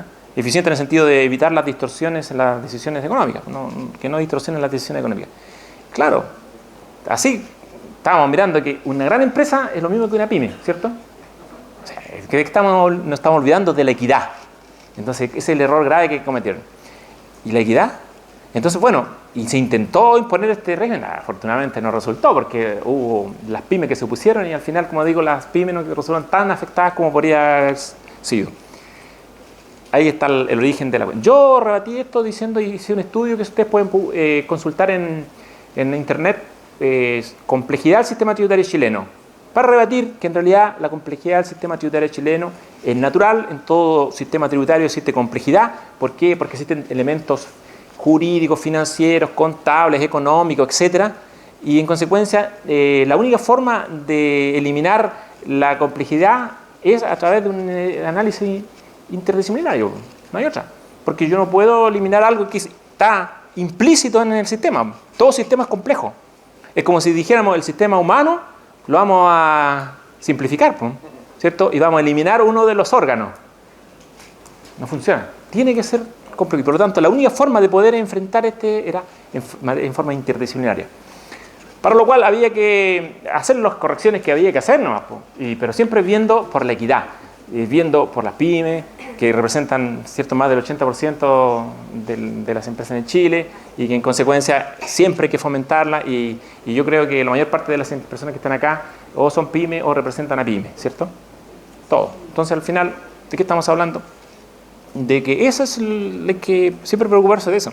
Fíjate que los grandes contribuyentes, ellos se protegen solitos.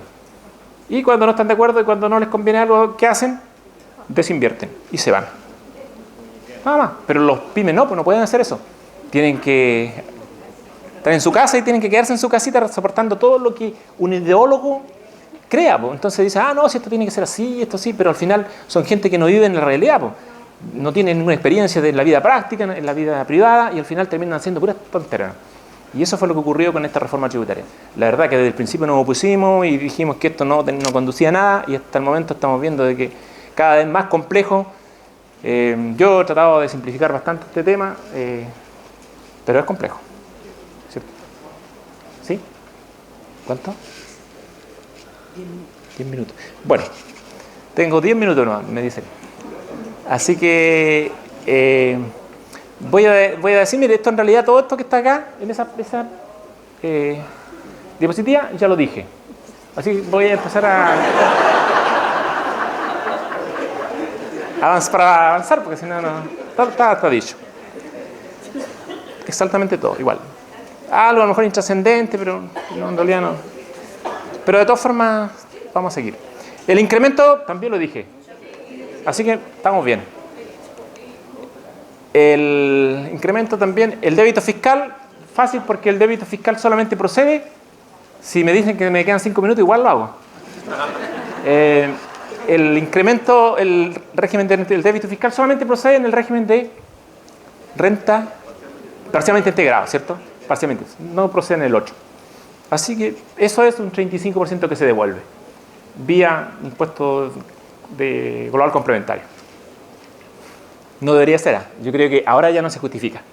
¿Por qué? Porque esto se justificaba a lo mejor porque se estaba presionando ilegítimamente al contribuyente para que se acogiera al régimen que ideó este señor que estoy hablando, el de renta atribuida. Y que incluso aparecía en el diario diciendo que este era el sistema. Pero él no se da cuenta que es inconstitucional. Eso no puede ser. ¿Cómo me van a poner impuestos a una persona por ficción sin tener capacidad contributiva? Es inconstitucional.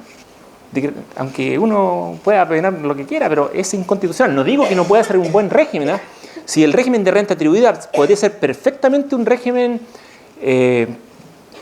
elegible, buen régimen, pero no digo que a priori que lo sea. Hay que analizar en cada caso particular.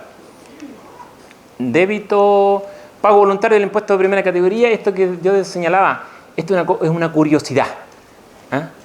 Pero de utilidad práctica, cero, porque tampoco la vamos a pasar. Pero igual voy a señalar en qué consiste.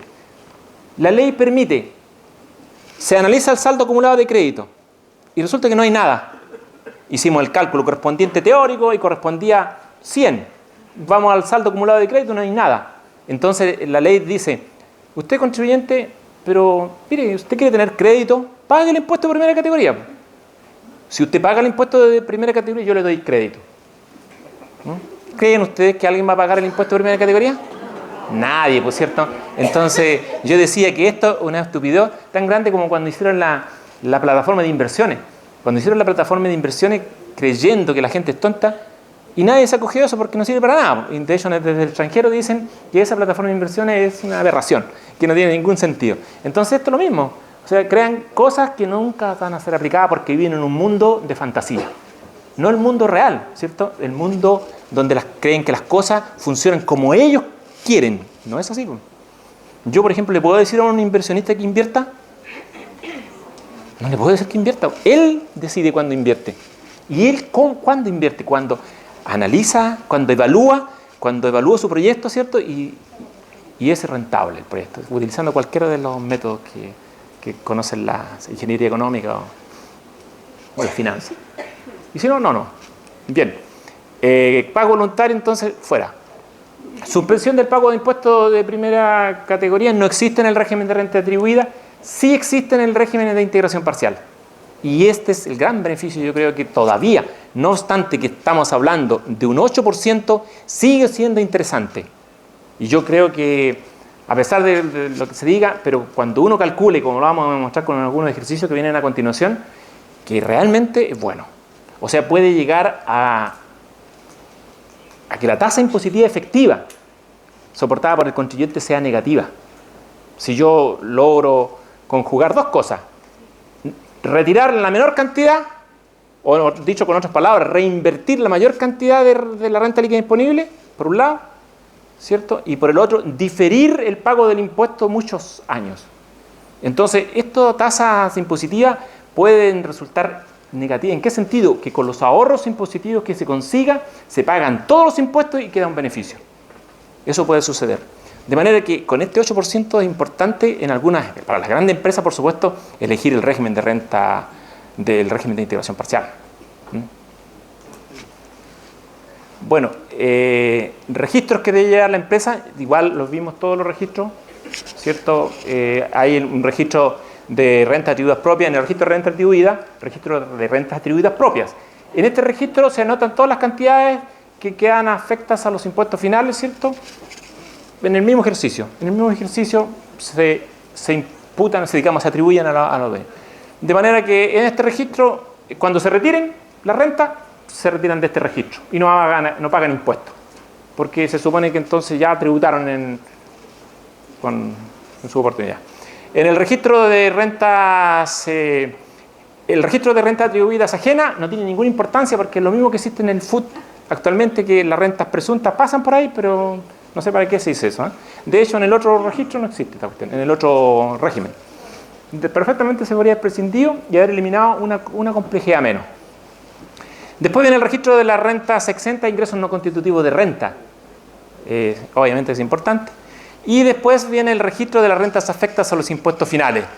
Y por último, el registro del saldo acumulado de crédito, que es muy importante porque ahí sabemos que por lo general no es nada. Pero en algunos casos va a poder encontrar usted algo cuando haga cambio de giro, etcétera, término de giro, etcétera. Bueno, en respecto de las rentas afectas a los impuestos finales, aquí viene el orden que es importante para los efectos de determinar cuando yo hago un retiro. Si yo estoy en el régimen de renta atribuida, ¿cierto? Eso es importante, yo creo que esto no podemos dejar de mencionarlo y hay que poner un poquito de atención. Si yo estoy en este régimen, yo lo primero que hago, como les decía al principio, yo determino qué es mayor, el capital propio tributario o el patrimonio neto financiero. Determinada esta cuestión, recién digo entonces, ¿qué tengo que hacer? Lo que sea mayor deduzco, primero, los retiros o distribuciones no imputados a los remanentes del ejercicio anterior. Porque lo que pasa es que en estos dos regímenes, tanto en el régimen de renta atribuida como en el régimen de integración parcial, al igual que en el caso de las sociedades anónimas, ustedes saben cómo se llevaba el FUT de una sociedad anónima, ¿cierto? Se tomaba el remanente del ejercicio anterior del FUT y se actualizaba hasta la fecha de distribución. Y después, si había otra distribución, se volvía a actualizar así. Es lo mismo, exactamente lo mismo. Lo que dice entonces el Servicio de Impuestos Internos, esto no es legal, por lo tanto no se ajusta a derecho, podrá tener una justificación económica y todas las justificaciones que quieran, pero esto no es legal y por lo tanto esto nunca debería haberse puesto acá. Él está diciendo que yo tengo que agregar, para determinar el RAI, tengo que agregar estas cantidades, cuando no hay ninguna norma que lo permita. Y esto va a generar problemas. Bueno, hay tribunal tributario ahora, no es como antes que se podía hacer todo. Ahora esto yo creo que es ilegal. Retiros o distribuciones que no resultan imputados. ¿Por qué? Porque el remanente del ejercicio anterior es insuficiente, por diversas razones, o porque simplemente no existe. Entonces, esto dice el servicio, hay que agregarlo al capital propio tributario o al patrimonio neto financiero, porque como digo, sí, tiene una justificación económica, pero no tiene justificación legal. Acuérdense que estamos en un derecho, ¿cierto?, que hay una garantía constitucional de legalidad. Las cosas no se pueden hacer porque sean económicas. Tiene que haber un fundamento jurídico, legal. Después entonces se hacen los retiros en exceso.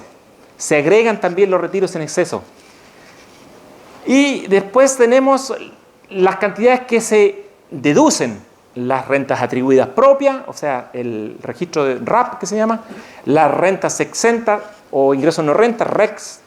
Se viene otra deducción por el capital efectivamente pagado, otra deducción por el FUT, otra deducción por el FUN y por el FUR.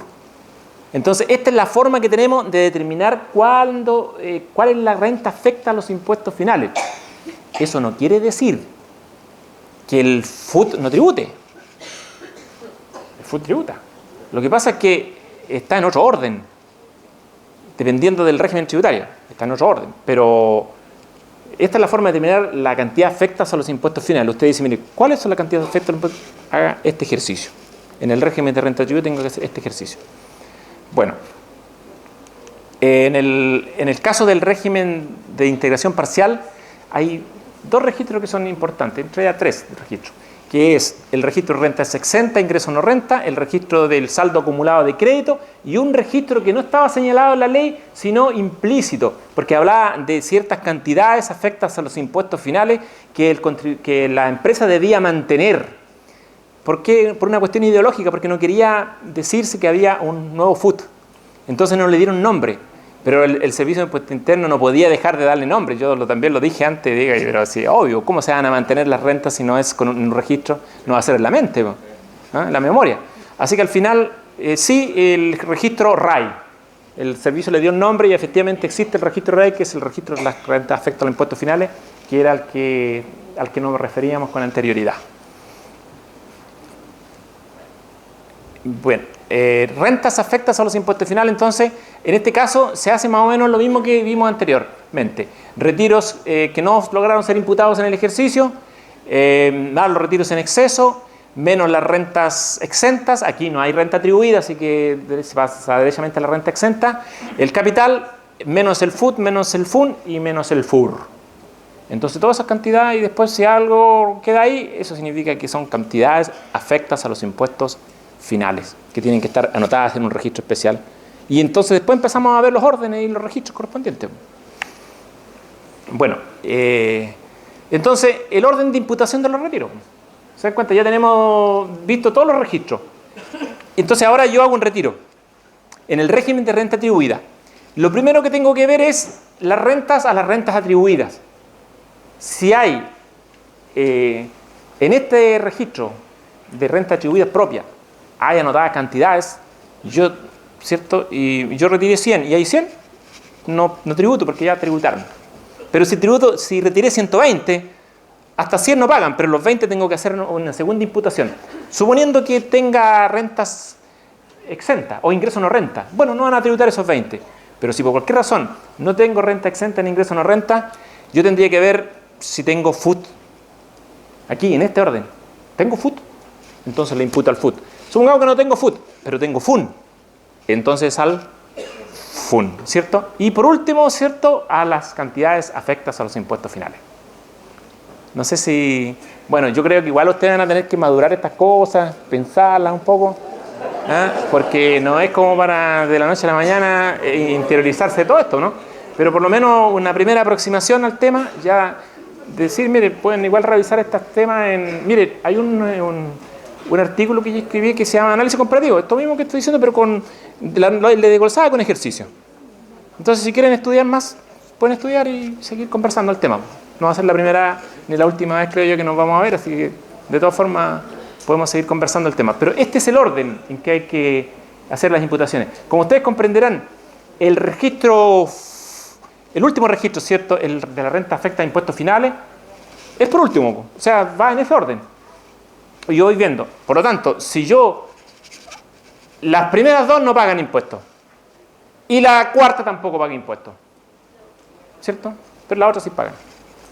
Y en el otro caso, cambia el orden, cambia. Fíjese que aquí hay una norma transitoria que se puede interpretar de dos formas. Una literal y otra más ajustada a derecho. Se prefirió la interpretación literal, pero esa interpretación literal afortunadamente es buena para el contribuyente. Hay que ser honrado y decir, mire, esto es una buena interpretación favorable al contribuyente, por lo tanto hay que aceptarla. Si no, nadie puede negarse a aceptar eso. El primer ejercicio, el año 2017, no va a haber remanente. Como no existe remanente, entonces la imputación va a ser al FUT histórico, al FUN histórico y por último, ¿cierto?, al RAI. El RAI. Esa más o menos es la... O sea que cambia derechamente el orden. Y tratándose del régimen de integración parcial, es distinto acá. Primero va a las cantidades afectas a los impuestos finales. Eso es lo primero. Acuérdense que en el otro caso, en el régimen de renta atribuida, las cantidades afectas a los impuestos finales estaban al final. Aquí están al principio. Después viene a las rentas exentas e ingresos no constitutivos de renta, lo que se denomina el registro REX. Y por último, y después al FUT histórico y en último lugar al FUN histórico. Digo histórico porque ya no se van a seguir incrementando. Ese es el orden entonces en que se tienen que hacer. O sea, yo hago un retiro y empiezo a ver, tengo este registro, lo agoté, voy al otro y el otro hasta llegar al final. ¿Cierto? Y si por cualquier razón ustedes no logran imputar a ninguno de estos registros, paga impuestos. Tan sencillo como eso.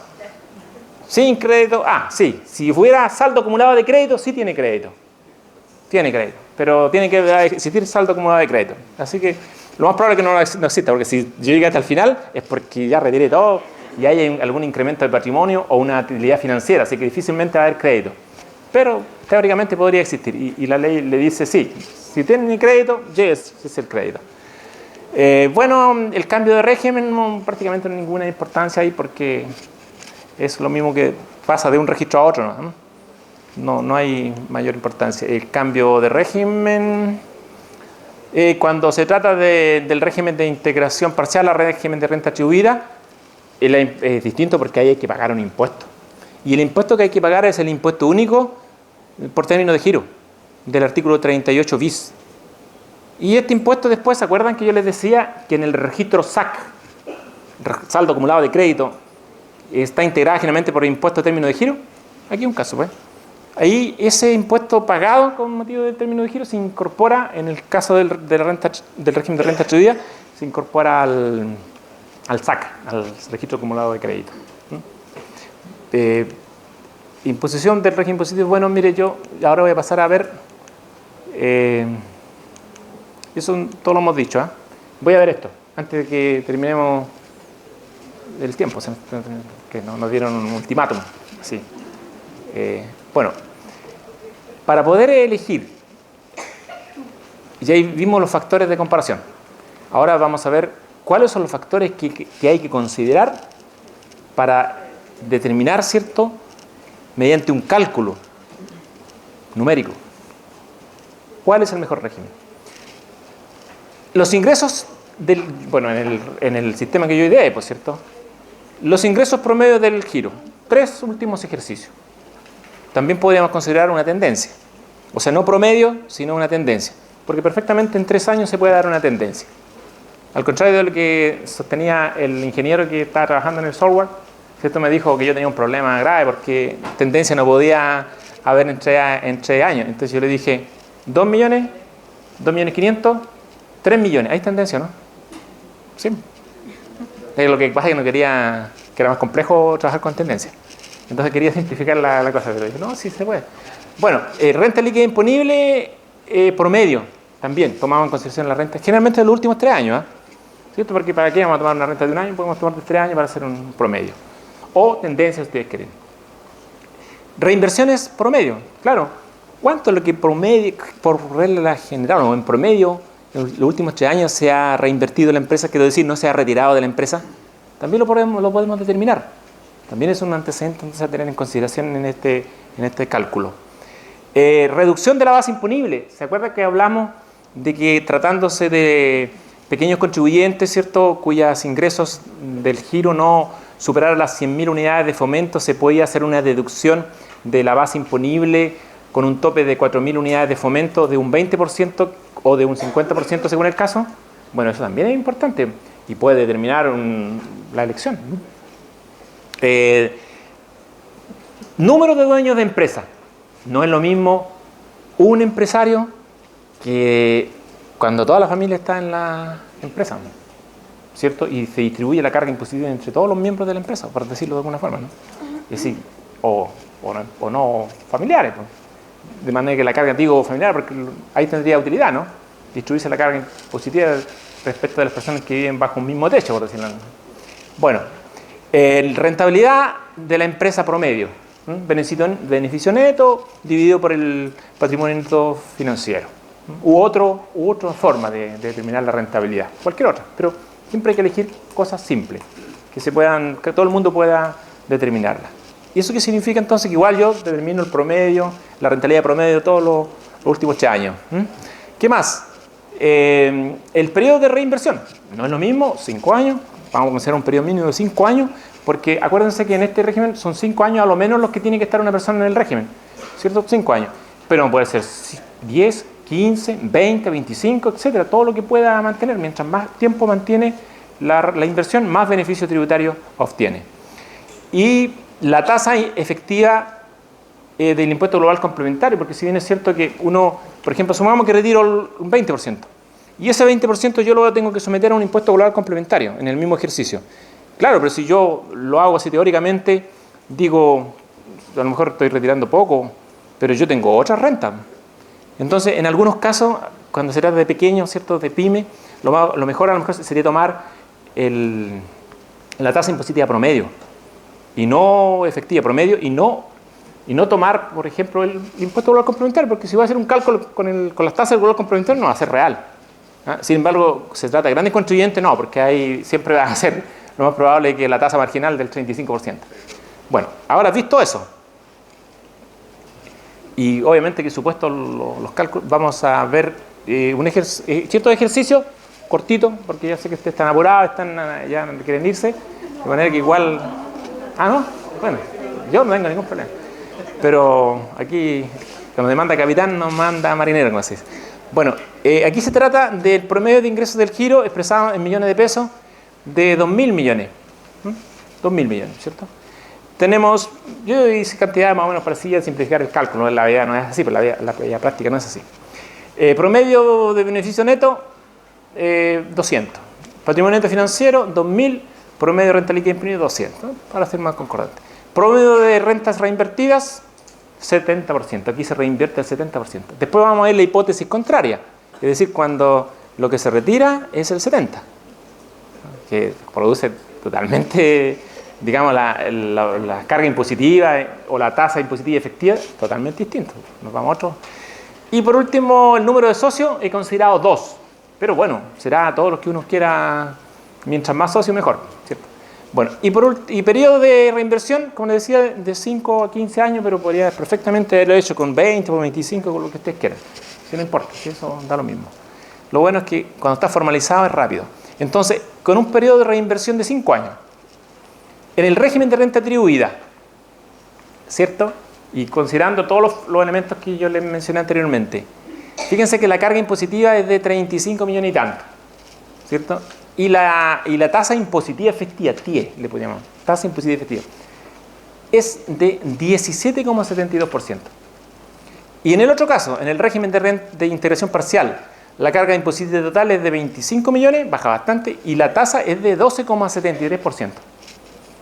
¿Se dan cuenta de la diferencia, no? Aquí prefiere, sin duda, el régimen de... Y ustedes van a ver a continuación cómo va mejorando esta cuestión con la cantidad de años. Ahora vamos a ver 10 años. Mire cómo lo que sucede. Que obviamente en el régimen de renta atribuida la tasa impositiva efectiva sigue siendo la misma, pero en el régimen de integración parcial la tasa baja a 10,56%. Y si nos vamos a 15 años, baja a 7,13%, si no creo yo. ¿Cuántas? Yo estoy viendo muy poco. Bueno, no, me robaron los lentes. Bueno, así que, como ustedes ven, es interesante, ¿no? Y estamos hablando de un 8%, ¿no? Era importante mantener la tasa en una tasa razonable. Y la economía lo necesitaba. Entonces los ideólogos dejaron la crema. Gente que no tenía idea de lo que estaba haciendo. Yo siempre digo, Dios, perdónalo. Porque no sabían lo que hacían.